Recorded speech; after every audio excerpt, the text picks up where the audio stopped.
대체적으로 가장 신경 쓰는 건 뭐예요? 구장하고 안방을 제일 중요하게 생각할 거예요. 저희 같은 경우는 이제 채워도 꽂더라도 순서대로 꽂으려고 노력하는 거죠. 기사를 좀 빨리 끝내는데 도움이 되는 고객의 행동이라던가 이런 게 있나요? 주차 공간 확보해 주시고 버릴 거 확인해 주시고 그리고 자기가 이제 챙길 물건 빼놓으셔야죠. 뭐 부동산 계약서 나중에 물건 다 쌓았는데 저희가 확인도 하지만 간혹가다 챙겼어요 하고 빠져먹는 경우가 있거든요. 이 부동산하고 이제 잔금 문제가 발생하겠죠. 그걸 위해서 짐을 다 빼야 되니까. 상황이죠. 그러면은 뭐 죽도 없다. 한두 시간 이상 깨져버리죠. 이거 미리 물 빼놓으면 좋았을 텐데. 이사하기 한 3, 4일 전에 네. 살수 다 해놓고 해야지만 이제 나중에 물 같은 거 세제어티에 들어가면은 예. 눌러붙잖아요. 네. 안에. 눌러 붙는다고요? 네. 그럼 기계가 고장 날 수도 있다는 거네요. 그렇죠. 국토교통부 그 전입신고 통계 자료로 보면 이사는 늘었어요. 왜요? 혼족들이 많아갖고 원룸 이사가 늘은 거예요. 그게 늘고 가정이사는 줄고 똘방똘방한 친구들은 자기가 차를 사가지고 직접 그냥 소형 이사로 그냥 하루 종일 어차피 돈 버는 거 똑같은데 일은 3분의 1도 안 하잖아요. 짐이 소형 이사다 보니까 그리고 무겁고 큰 짐이 별로 없어요. 다 빌트인이다 보니까 그럼 진짜 소형이사하고 가정이사는 그냥 다른 차원이 있다 생각해도 되겠네요. 그렇죠. 사실 그게 더 힘들어요. 일단 똑같은 시간을 일을 한다고 해도 원룸 이사 같은 경우는 용달차 한 대, 2대 정도 내 기껏해야 이 집하고 이제 비교를 하면은 그 집 같은 경우는 한 5분의 1? 짐이? 원룸이사만 하시던 분들은 가정이사와도 좀 품질 차이가 있나요? 많은 짐을 하던 사람들은 원룸 이사 같은 거 하게 되면은 나이 90살 넘도록 해도 되겠다고. 제 경험상 100이면 100집이 다 다르다고 했잖아요. 똑같은 짐을 똑같이 놓고 똑같은 세대에 놓고 살아도 이사할 때 보면 달라요. 그게 이삿짐이에요. 서랍은 서랍대로 좀 놓아야 나중에 정리가 쉬워요. 깨질 수 있는 건 전부 다 뽁뽁이로 이제. 예. 이거 중간에 이제 싸잖아요. 세우는 사람이 있고 안 세우는 사람이 있는데 세우면 더 깨져. 세우면 덜 깨져요. 눕히면 덜렁덜렁 해가지고 아, 근데 세우면은 같이 이제 묶어서 흔들리니까 네. 그런 건 좀 덜하죠. 저희가 막 여기서 막 짐 빼고 이렇게 포장하잖아요. 그러면 똑같이 원상복구 해주시는 거예요? 약간의 이제 이게 틀리지만 그래도 어느 정도 보면 비슷하게 이런 데서 나온 건 그냥 그대로 들어가야 돼요. 컵이 나와서 컵 그대로 있다는 들어가고 네네. 이런 거는 이제 자세한 거 이제 자리가 네. 좀 얘기하면 돼요.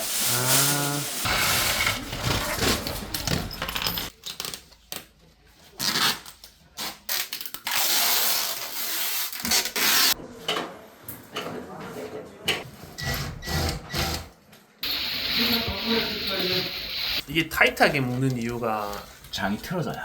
틀어져요. 나오니까 나중에 틀어지는 경우도 있고 얘는 무겁고 그리고 흘림 방지라고 해야 되나? 그런 경우 많잖아요. 지금 어디도 써요 이렇게 행동하시는 경우. 그거는 이제 일하시는 분들이 다른 곳에다 갖다 놓으니까. 고객님은 이제 자주 찾으시는 물건들을 원래 놓고 쓰시던 데다 갖다 놔야 되는데 전혀 다른 곳에다 갖다 놓으면은 아무래도 찾으시겠죠. 안 보이니까. 다시 찾아주시는 분들이 네. 있다 했는데 다른 곳과의 차별점이 있나요? 저 같은 경우는 초보자가 없다는 거. 초보자 자체가 안 준다는 거. 팀무원분들은 어떻게 구하신 거예요? 팀원들은 팀장한테 같이 놀아게 해서 네가 구해. 일단은 팀장하고 잘 맞아야 되니까. 능률이 차이가 얼마나요? 잘 하시는 분이랑 그냥 처음 이렇게 오신 분이랑. 작업 끝날 때쯤 되면은요 한 3시간, 4시간 이상 차이 나요. 그럼 거의 1.5배에서 2배 차이 난다는 거네요. 아까 파손시키는 애만 파손시킨다 했잖아요. 그렇죠. 초보자하고 경험이 없는 사람들 얘기는 거죠. 물건을 다룰 줄 모르니까. 네. 그럼 이사를 좀 싸게 하는 방법도 있나요? 아무래도 이제 손 없는 날 같은 때 월말이라든가 이럴 때는 네. 그 한 2달 전에 막 이렇게 미리 예약하시면 아무래도 저렴하게 할 수 있는. 냉장고에 어떤 넣는 거는 하루 정도. 저기 차가운 기가 계속 있으니까 금방 이상하잖아. 2-3시간 걸리고 가는 시간이 있으니까 그 시간에는 이렇게 아주 괜찮아요. 그러면 좀 잘 깨지는 거 계란 같은 거는 어떻게 포장해요? 계란 이렇게 아 계란 또 에어캡으로 하구나. 청소하기 전에 스팀을 쓰시는 이유가 있어요? 뜨거운 물로 세척을 하면 그 기운이 다 죽는 거예요. 세제를 안 쓰고. 위생적이기도 하겠지만 안전하다는 거죠. 네, 스팀으로 하면은. 서비스 차원에서 하는 거예요. 회사마다 차별화를 두는 거죠.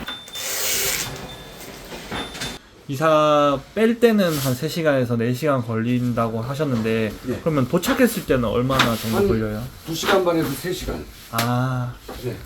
그럼 정리도 같이 하는 거 포함인가요, 시간이? 그렇게 해서 이제 한 8시간 보는 거죠. 저희 만약에 여기서 폐가구 나오면은 어떻게 처리가 되나요? 고객님께서 딱지 붙여놓으신 거는 네네. 저희가 딱지 다시 한번 확인한 상태에서 내려갖고 네. 정비실을 협조해갖고 버리는 장소까지 다 이동을 시키죠. 그러면 다 버려주는 거고요.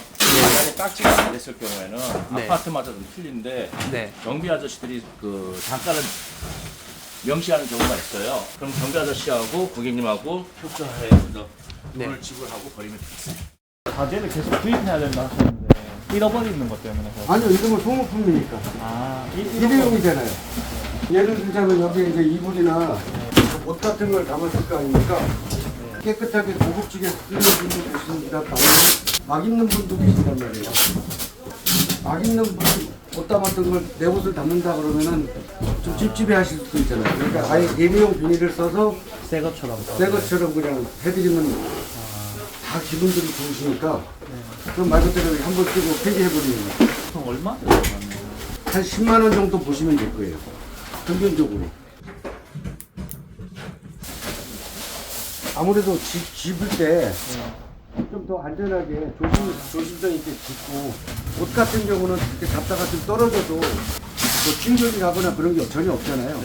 근데 이런 거는 부수면 안 되잖아요. 책 같은 거는 예. 특정 양이 있어요. 예를 들어 지금 이렇게 그대로 꼽는데요. 요거는 이따가 와서 이제 여기서부터 그 번호대로 순서대로 이렇게 넣으면은 네. 여기 꽂혀있던 그대로 돼요.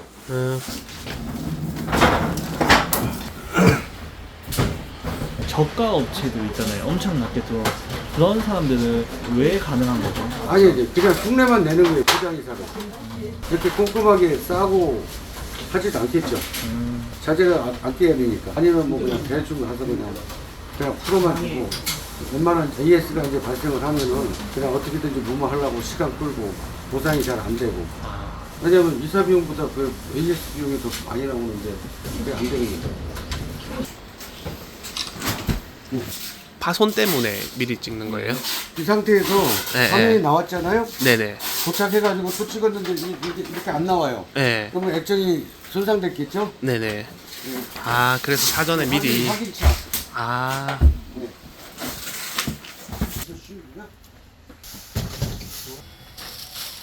이 홍보는 어떻게 싸나요? 다른 커버 씌우듯이 똑같이 싸도 되고요. 그쪽 뒷면에 보면 배관이 있는데 그걸 잘라내고 배관 자를 때도 팁이라던가 이런 게 있나요? 있죠. 실외기실에 가서 가스를 몰아놓고 잠그고 자르면 돼요. 그리고 전원 차단기 내려고. 그럼 이사 가는 집에 다시 원상복구를 해주는 거예요? 실외기 연결까지? 아 그거는 그 에어컨 기사들이 별도로 하시는 거고.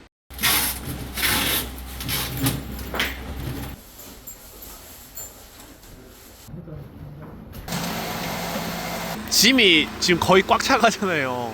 부족하면 어떻게 해요? 차를 빌려주는 차 추가하면 비싼 거죠. 근데 견적 보시는 분이 네. 저희 보는 게 딱 맞아요. 경험이 짧으신 분들은 네. 좀 오버시킬 수가 있어요. 그러면은 고객분들은 황당하게 돈 넣어달라고 견적을 정확하게 봐야 된다는 거죠. 아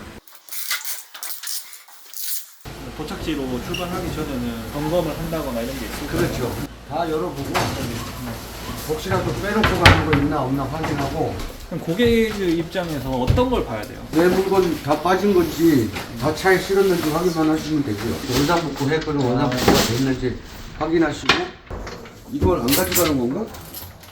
이런 걸 확인을 해야 되거든요. 여기 또 보면은 인터넷 단자함 거기 이제 모뎀이나 세탁 그렇죠. 아, 예, 고객님. 한번 이제 올라오셔서 확인 좀 해주셔야 될 것 같고요. 신발장 안에 책꽂이 같은 거 하나 있던데 그거 가져가시는 거죠? 맞아요. 네, 이거 고객님 것 같아요. 예, 확인 좀 한번 해주셔요. 예. 청소가 이제 기본적으로 다 하는 건가요? 그냥 깔끔하게 해주고 하면은 다음 분이 오실 때 좀 기분 좋지 않을까요? 저 많이 드시고요. 또 올해 한번 좀 힘내서 잘해봅시다. 지금 고객님도 너무 저가 업체들 다 비교했는데도 이제 저희 불구하고, 예. 쪽이랑 했다고 했잖아요. 예. 그 이유가 뭘까요? 영세 사업자들의 횡포 사고가 나면은 나몰라라 해요. 그러니까 네. 고객은 어떻게 해요? 전화할 수밖에. 맞아요. 그 본사는 앞을 달리고 막 그러면 피곤해지니까 니네가 빨리 처리해라 제지할 수밖에 없고 그 제지한다고 됩니까? 딴 데 거 받으면 되지 이런 식인 거예요. 막무가내. 그래놓고 이제 책임 회피를 하다 보니까 소비자분들에 연락을 해봐야 어떤 민형사상의 책임을 물리기가 애매한 부분이 있어요. 온라인상에 떠도는 이사, 포장이사 피해 사례 네, 하나만 치면은 줄줄이 나오는데 피해 보상이 안 되고 있다는 거예요. 맞아요. 또 가장 중요한 거 받았다는 사람이 하나도 없다는 거. 그럼 어떻게 해야 돼요? 믿고 맡길 만한 업체가 가장 중요한 거다. 영업점이 아닌 본사에서 네. 100% 파손 보장하겠다 이거.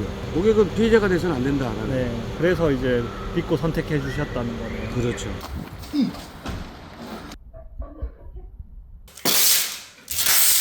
아, 이건 이제 움직이지 말라고 테이프로 다 마감하시는 거고.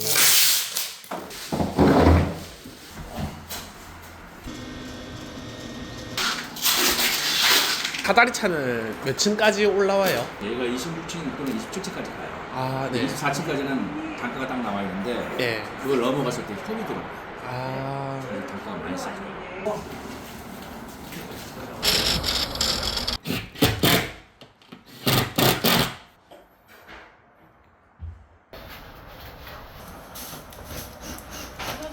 차스에서 고객님들이 하면 좋을 꿀팁이 있나요? 크게 없어요. 고객님들이 하실게요. 포장이사라는 게 집에 놔두고 알아서 해주세요 하고 출근하셨다가 퇴근 때 집에 오셔도 될 정도니까. 그냥 말 그대로 그냥 믿고 맡겨도 되는 거예요. 그렇죠. 이사할 때는 뭐 준비물 챙겨놓으면 좋을 게 있을까요? 기본적인 거 쓰레기 봉투, 물티슈, 벌레, 스팀 파손으로 해가지고 100% 물티슈로 하고 스팀으로 다 해요. 그러니까 냄새도 하나도 안 나고 깨끗하잖아요. 네. 오늘 날씨가 좋잖아요. 예. 근데 이럴 때는 어떻게 이사를 해야 되나요? 소주가 오지 않는 한은 그냥 진행하죠. 너무 많이 와서 그 사다리 작업이 불가하다. 관리실에 말씀드려서 불가피하다고 이제 어쩔 수 없으니까 생강기 작업 해야 된다. 안전 때문에. 그러면 이제 그런 건 승인해 주거든요. 비 와도 뭐 이사 안 되는 건 없네요. 그렇죠. 어느 정도 비 양은 우리 이 바닥 고양지가 많으니까 덮어서 비 안 맞게. 비가 와도 좀 사다리차 층수 낮은 데는 괜찮아요? 아니요, 높은 데도 돼요. 어느 정도 오는 비는. 폭우가 오지 않는 한은 네. 가능합니다.